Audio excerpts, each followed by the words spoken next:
Breaking news మాజీ మంత్రి విడుదల రజనీకి షాక్ తగిలింది. స్టోన్ క్రషర్స్ యజమానులను బెదిరించి వసూళ్ల కేసులో ఏసీబీ విచారణ చేయబోతుంది. కేసు నమోదు చేయడానికి ఏసీబీ సిద్ధమైనట్లు సమాచారం. రజనీపై విచారణకు గవర్నర్ అనుమతి కోరుతూ ఏసీబీ లేఖ రాసింది.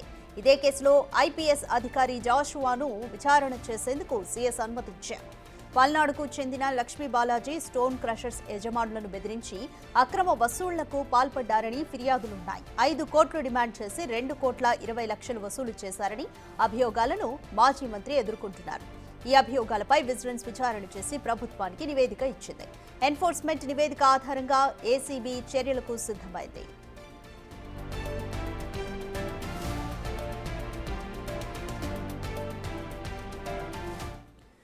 మోర్ డీటెయిల్స్ మా ప్రతినిధి శివ అందిస్తారు. శివ, మాజీ మంత్రి విడుదల రజనీకి గట్టి షాక్ తగిలిందనే చెప్పొచ్చు. ఏసీబీ కేసు నమోదు చేయడానికి కూడా రంగం సిద్ధం చేసింది. అయితే ఇంతకీ అసలు ఎన్ఫోర్స్మెంట్ ఇచ్చిన నివేదికలో ఏ అంశాలు పొందుపరిచింది?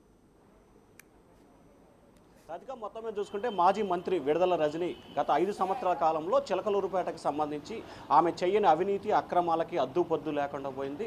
కొన్ని షాపింగ్ మాల్లను కూడా బలవంతంగా తక్కువ రేటుకి కొనుగోలు చేసి వాళ్ళు అమ్మకటానికి ఇబ్బంది పడితే కాలువ తవ్వించిన సంఘటన కూడా అప్పట్లో చిలకలూరుపేటలో సంచలనం సృష్టించిన పరిస్థితి కనిపిస్తోంది. ముఖ్యంగా చిలకలూరుపేటకు సంబంధించి ప్రకాశం జిల్లా సరిహద్దు ప్రాంతం ఉంటుంది. ఆ మార్టూరు దర్శికి సంబంధించిన మైనింగ్ కార్యకలాపాలంతా కూడా చిలకలూరుపేట మీదుగానే కొనసాగుతాయి.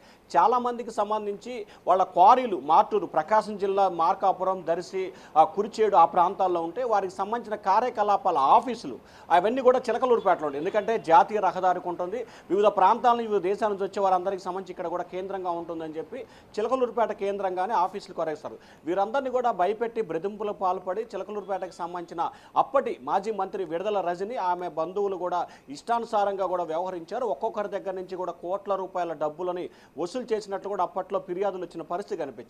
దీంట్లో తాజాగా చిలకలూరుపేటకు సంబంధించిన బాలాజీ స్టోన్ కర్సన్స్ వారి వద్ద నుంచి కూడా మీరు వ్యాపారం ఇక్కడ చేయాలంటే కనుక ఖచ్చితంగా 5 కోట్ల రూపాయలు చెల్లించాలి, లేకపోతే మీపై విజిలెన్స్ దైళ్లు చేపించి ఆ కేసులు నమోదు చేసి అరెస్ట్ చేపిస్తామని చెప్పి కూడా బెదిరింపులకు పాల్పడ్డట్టు కూడా ఆమెపై ఆరోపణలు రావడం జరిగింది. అప్పట్లో బాలాజీ స్టోన్ కర్సన్స్ వారు ఏపీ పోలీసులకి, సిఐడికి, అలాగే హోంమంత్రికి కూడా వాళ్ళు వచ్చి ఫిర్యాదు చేసిన పరిస్థితి కనిపించింది. ఫిర్యాదుపై కూడా విజిలెన్స్ విచారణకి ఏపీ ప్రభుత్వం ఆదేశించింది. ఈ విజిలెన్స్లో అనేక అంశాలకు సంబంధించి కూడా వెలుగులోకి వచ్చే చిలకలూరుపేట కేంద్రంగా విడుదల రజని పలు అక్రమాలకు పాల్పడ్డారు. ఆమె మరిది, ఆమె మామకు సంబంధించి కూడా ఇష్టానుసారంగా కూడా బెదిరింపులకు పాల్పడి భయభ్రాంతులకు గురిచేసి ప్రతి ఒక్కరి దగ్గర నుంచి ఎవరైతే మైనింగ్, స్టోన్ కర్షర్ వ్యాపారాలకు పాల్పడుతున్నారో వారి వద్ద నుంచి కూడా ₹1 కోటి నుంచి 5 కోట్ల రూపాయల పైగా కూడా వసూలు చేయటమే ఏకైక ఏజెండాగా పెట్టుకున్నారని చెప్పి ఆ విజిలెన్స్ నివేదికలో ఉన్నట్టు తెలుస్తోంది. ఈ నేపథ్యంలో ఈ నివేదికను కూడా ప్రభుత్వానికి చేరింది. ప్రభుత్వానికి చేరడంతో వెంటనే ఈ అంశానికి సంబంధించి ఇంకా లోతుగా విచారణ చేపట్టి రజనీని కస్టడీకి తీసుకొని అవసరమైతే విచారణ చేపట్టాలని చెప్పి కూడా పోలీసులకు సంబంధించి కూడా ప్రభుత్వం ఆదేశించి దీనికి సంబంధించి ఏసీబీ ఈ కేసును కూడా టేకప్ చేస్తూ ఉంది. ఇప్పటికే ఏసీబీ అధికారులు రాష్ట్ర గవర్నర్ అబ్దుల్ నజీర్కి ఈ కేసుకు సంబంధించి విడుదల రజనీపై కేసు నమోదు చేసి విచారణ చేపట్టేందుకు అనుమతి ఇవ్వాలని చెప్పి కూడా ఏసీబీ గవర్నర్కి లేఖ రాశారు నిన్న సాయంకాలం. ఇవాళ రేపట్లో దానికి సంబంధించి అనుమతి వచ్చిన తర్వాత రజనీపై కేసు నమోదు చేసి ఆ కేసుకు సంబంధించి ఇంకా లోతుగా దర్యాప్తు చేసే అవకాశాలు కనిపిస్తున్నాయి. ఇప్పటికే విడుదల రజనీకి సంబంధించి దాదాపుగా చిలకలూరుపేట పరిసర ప్రాంతాల్లో 10 నుంచి 15 పైగా కూడా ఫిర్యాదులు వచ్చాయి. వాటిలో 2-3 కేసులు కూడా నమోదైనట్లు తెలుస్తూ ఉంది.